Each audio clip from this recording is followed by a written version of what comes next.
Morning 7th class students. आज English की class में हम आपको चैप्टर नंबर 3 टॉप आंसर्स के बारे में समझाएंगे। कल हमने ये चैप्टर स्टार्ट किया था और हमने इस चैप्टर में क्या समझा था कि वो एक भूपेंद्र प्रसाद नाम का आदमी रहता है। वो अपने बेटे की शादी में बहुत सारा खर्चा करता है। अपनी बहू से पूछता है कि तुम्हें पता है कि मैंने कितना खर्चा किया तुम्हारी शादी में। तो बहू बोलती है 1 बोरी चावल के बराबर।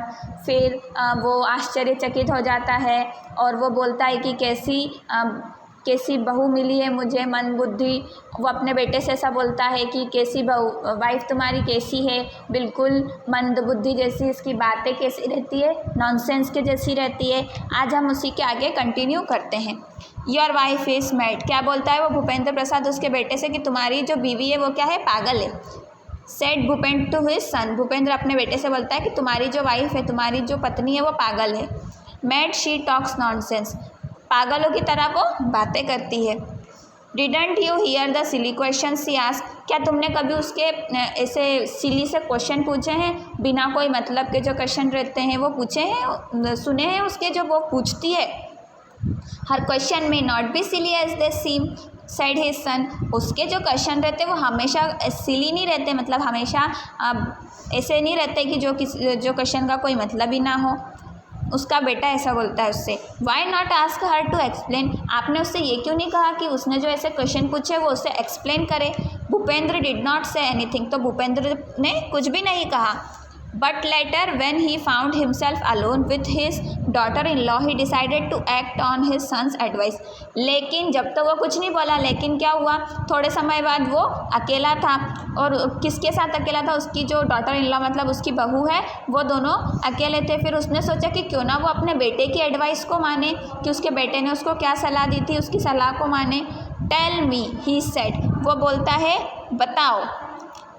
What did you mean when you asked the mourner whether they were carrying 1 corpus or 100?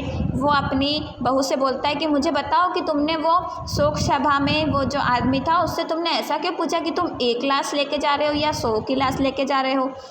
Some men have sorts of dependents। वो बोलती है कि कुछ लोग क्या रहते हैं, जो लोग वो मर गया है वो हो सकता है कि वो उससे पर पूरा उसका परिवार आश्रित हो।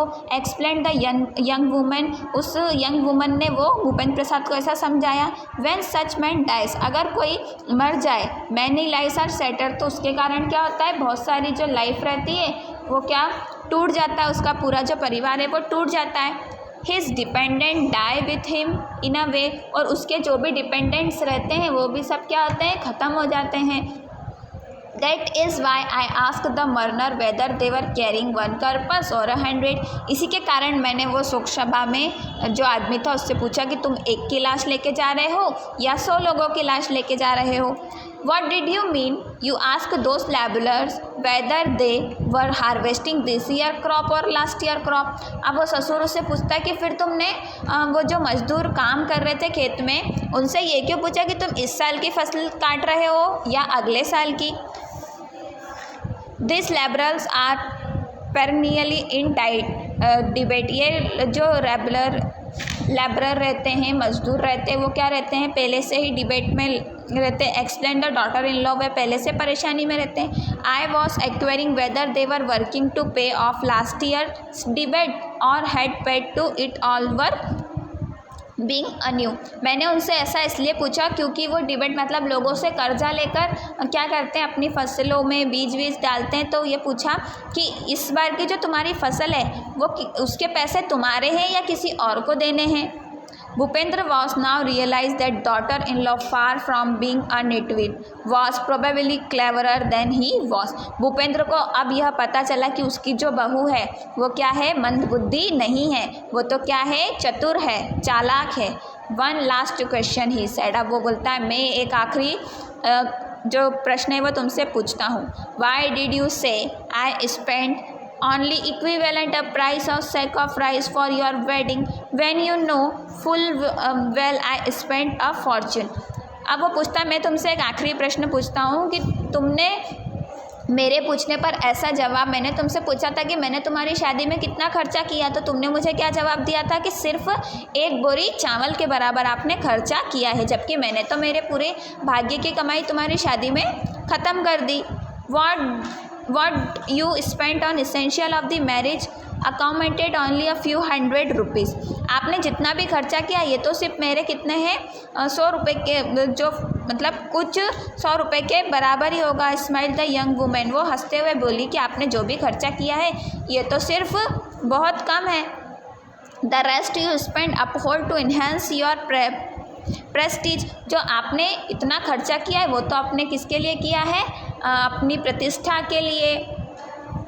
किसके लिए किया है, शानो शौकत के लिए किया है।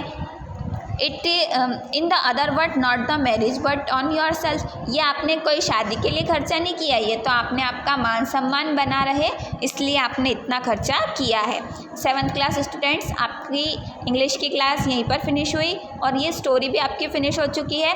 अगर ये स्टोरी आपकी स्टार्टिंग से छूट गई है तो आप इसको स्कूल के यूट्यूब चैनल पर पूरी समझ सकते हैं और इसके पहले वाले लेसन्स भी आपको स्कूल के यूट्यूब चैनल पर मिल जाएंगे।